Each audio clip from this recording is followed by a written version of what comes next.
Kisah mualaf dunia terbaru dari channel Catatan Wisata Iman. Er empfindet ihn eher so, wie es dann nachher im Koran steht, dass es die Fußstapfen seiner Eltern sind. Punkt, Ende, aus. Was anderes gibt es da nicht. Deswegen muss man diesen Leuten auch helfen. Ja, die Christen sind hilfsbedürftig, ja, weil sie in der Unwahrheit leben und ihnen nie einer die Wahrheit erklärt hat. Bismillahirrahmanirrahim.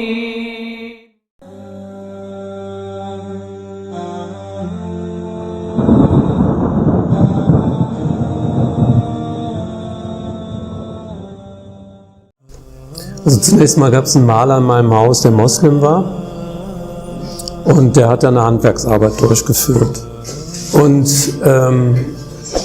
das war jetzt die ersten Informationen, die ich bekam von Muslimen überhaupt. Also es war möglicherweise war es der erste Moslem, mit dem ich mich überhaupt mal unterhalten hatte. Ich weiß es nicht. Ja? Ich habe selber beim Pfocht gelernt damals, oder in dieser ganzen Zeit habe ich mich mit den vielen tausend Türken, die da gearbeitet haben, nicht unterhalten. Das weiß ich wohl.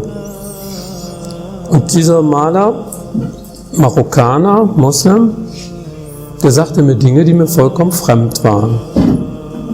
Also, dass die Muslime Jesus verehren, Maria verehren und dass einfach ein Prophet noch nach Jesus gekommen war.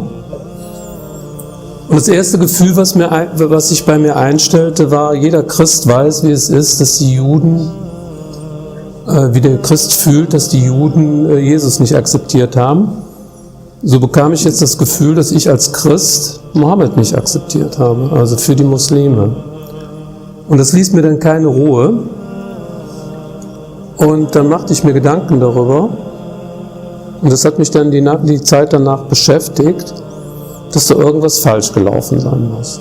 Aber das war mir alles sehr unbekannt zunächst mal damals. Ich wusste es nicht. Ne?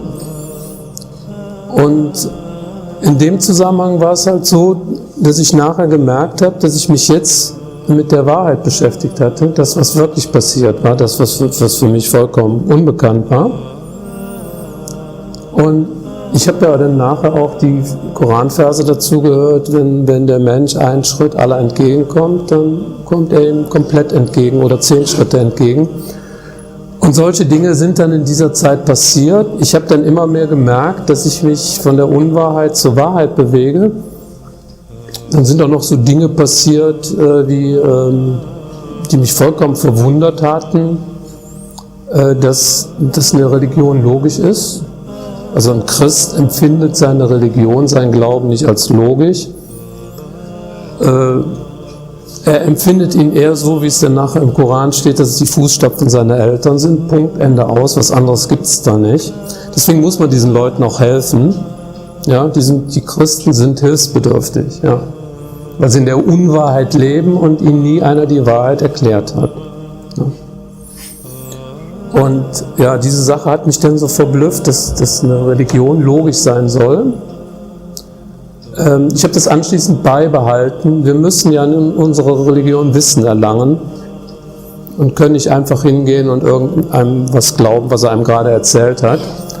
Also macht es bitte auch immer so, auch Ibrahim, prüft das. Er sagt euch was, prüft das in der Zukunft, ja, soweit es euch möglich ist. Ja. Und ich mache das ständig. Jede Information, die mir zunächst mal nicht klar ist, werde ich anschließend erstmal überprüfen.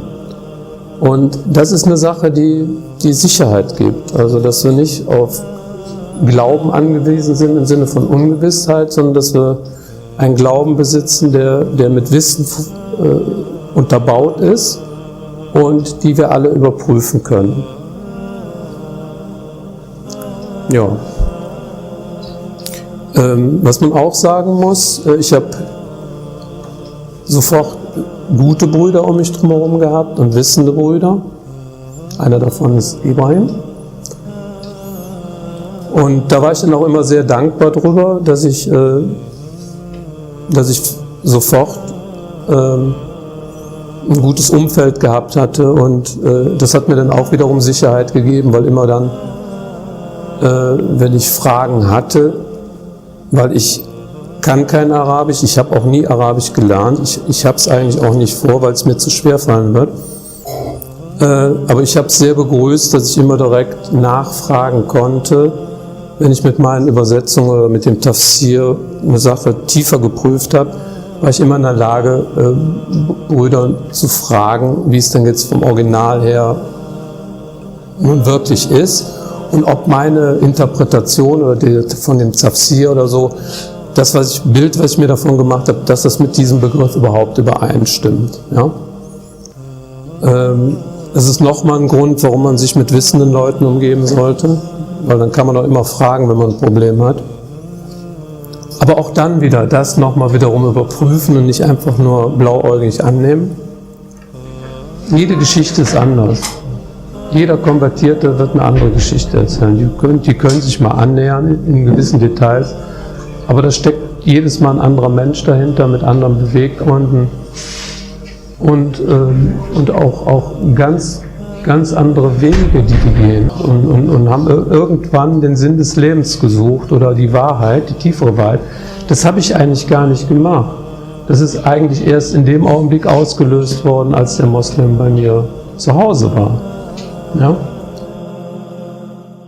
Itulah kisah mualaf dunia terbaru hari ini, jangan lupa subscribe.